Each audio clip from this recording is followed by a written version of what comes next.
नमस्कार दोस्तों। आज का वीडियो बहुत ही इंटरेस्टिंग है, खासकर उन लोगों के लिए जो लोग स्टूडेंट हैं, जो लोग किसी एग्ज़ाम की तैयारी कर रहे हैं। और अगर आपके घर में कोई ऐसे बच्चे हैं जो एग्ज़ाम की तैयारी कर रहे हैं, जो स्टूडेंट है, तो उन लोगों को ये वीडियो ज़रूर दिखाइएगा और इस वीडियो को अंत तक ज़रूर देखिएगा। दोस्तों, जब हम लोग पढ़ाई करते थे तो तब हमें इन चीज़ों के बारे में पता नहीं था। आज आपने कई लोगों को ऐसा देखा होगा कि जो पढ़ाई लिखाई में बहुत अच्छे होते हैं, बहुत अच्छे से पढ़ाई लिखाई करते हैं, लेकिन जैसे ही वो एग्ज़ामिनेशन हॉल में पहुंचते हैं तो पता नहीं उनको क्या हो जाता है और वो सारा का सारा एग्ज़ाम पेपर गड़बड़ करके आ जाते हैं और उतने नंबर नहीं ला पाते जितने के लिए वो जो है डिज़र्व करते हैं, जितने उनको लाने चाहिए, जबकि पढ़ाई में वो बहुत अच्छे होते हैं। इसका कारण मुझे आज पता चला कि मैं एक बुक पढ़ रहा था, रिचर्ड बैंडलर की get the life you want. उसमें मुझे आज इस रहस्य का पता चला कि क्यों ऐसा होता है उन लोगों के साथ जो कि सब कुछ अच्छा करने के बाद, पढ़ाई अच्छे ढंग से करने के बाद भी एग्जामिनेशन हॉल में जाने के पहले उनका ऐसा हाल हो जाता है कि वो सब कुछ भूल जाते हैं, सब कुछ ब्लैंक हो जाता है, कुछ भी लिख के नहीं आ पाते, और अगर कुछ लिख के आ भी पाते हैं तो वो सारा गड़बड़ होकर उतने नंबर स्कोर नहीं कर पाते। तो रिचर्ड बैंडलर कहते हैं कि जब आदमी प्रिपरेशन कर रहा होता है अपने एग्ज़ाम के लिए, तो वो अपने घर में बैठ के, अपने स्टडी रूम में बैठ के बिल्कुल कूल माइंड होके एकदम काम स्टेट में वो अपनी प्रिपरेशन करता है। और जैसे ही वो, कई लोगों के साथ होता है कि जैसे ही वो एग्ज़ामिनेशन हॉल में जाते हैं, तो एग्ज़ामिनेशन हॉल में जाते ही और उनके हाथ में जब क्वेश्चन पेपर आता है तो उनकी स्टेट चेंज हो जाती है। अब वो, उनकी स्टेट जो है नर्वस स्टेट में चेंज हो गई। अब जैसे ही वो नर्वस होते हैं तो वो सारे के सारे क्वेश्चन उनके ब्लैंक हो जाते हैं, वो सारे के सारे क्वेश्चन आंसर जो उन्होंने पढ़े थे वो भूल जाते हैं। वो किस लिए भूल जाते हैं? क्योंकि वो सारे के सारे जो आंसर थे वो उनकी काम स्टेट से एसोसिएटेड थे, वो उन्होंने तब याद किए थे जब वो काम स्टेट में थे। और जैसे ही उनकी स्टेट नर्वस स्टेट में चेंज हो गई तो वो सारे के सारे ऑटोमेटिकली उनके माइंड से वो हटते चले जाएंगे, वो भूलते चले जाएंगे और वो कुछ भी नहीं लिख पाएंगे, और लिखेंगे भी तो गड़बड़ करके, मतलब उतना अच्छा एग्ज़ाम देकर नहीं आ पाएंगे।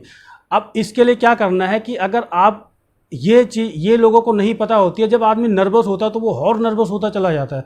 अब उसे लगता है कि मुझे तो सब कुछ याद था, मैं कैसे भूल गया। अब जैसे जैसे वो ज़्यादा नर्वस होता चला जाएगा तो वो और भी उन क्वेश्चन आंसर से और दूर होता चला जाएगा, क्योंकि उसकी स्टेट उस काल्म स्टेट से और दूर होती चली जाएगी।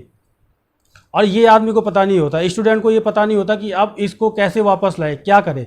उसके लिए क्या करना है कि आपको जो है अपनी स्टेट को नॉर्मल स्टेट में लाना है, अपनी स्टेट को उसी स्टेट में, उसी काम स्टेट में ला के आना है जिसमें कि आपने वो पढ़ाई की थी, जिसमें कि आपने स्टडी की थी। अब वो कैसे लाओगे, इसका तो सबसे बढ़िया तरीका ये है कि आप अगर 10-15 बार अगर आप डीप ब्रीथ लोगे तो ऑटोमेटिकली आपकी स्टेट चेंज हो जाएगी। आप अपनी सांसों को ऑब्जर्व करोगे, डीप ब्रीथ 10 या 15 बार लोगे तो आप अपनी काम स्टेट में वापस आ जाओगे, और आपको यकीन नहीं होगा कि आपको लगेगा कि हाँ, धीरे धीरे जो है आपको वो मेमोरी जो आपने पढ़ा था, जो आपने कल सीखा था, या जो भी आपने अपने काम स्टेट में सीखा था, वो आपको धीरे धीरे याद आता चला जा रहा है। कई बार इसका अपोजिट भी होता है। कई लोग ऐसे होते हैं कि जो केवल एग्ज़ाम के टाइम पे पढ़ाई करते हैं। मैं भी उनमें से एक था। हम लोग भी जो है, इतना टाइम नहीं होता तो हम भी पढ़ाई एग्ज़ाम के टाइम पे करता था, और ये एक्सपेरिमेंट मैंने अपनी लाइफ पे खुद प्रैक्टिकल करके देखा है। आज मुझे पता चला कि क्यों ऐसा होता था।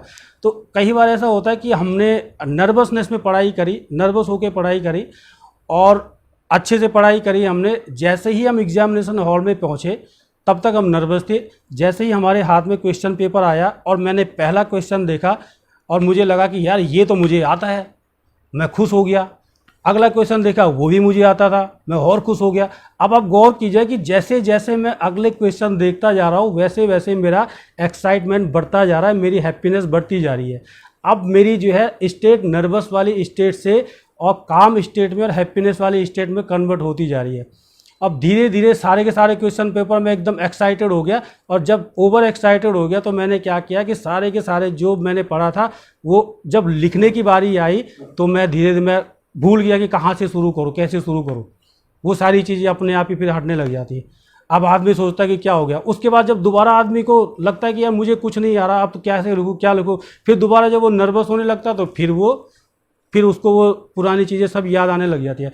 तो रिचर्ड बैंडलर कहते हैं कि या तो आप अपनी जिस स्टेट में आपने पढ़ाई करी है एग्ज़ाम भी आप उसी स्टेट में दो, अगर आपने काम स्टेट में पढ़ाई करी है तो आप एग्ज़ाम भी काम स्टेट में दो, और अगर आपने जो है नर्वस सिस्टम में पढ़ाई करी है तो आप नर्वस सिस्टम में एग्ज़ाम दोगे तो आपको रिजल्ट बेहतर मिलेगा।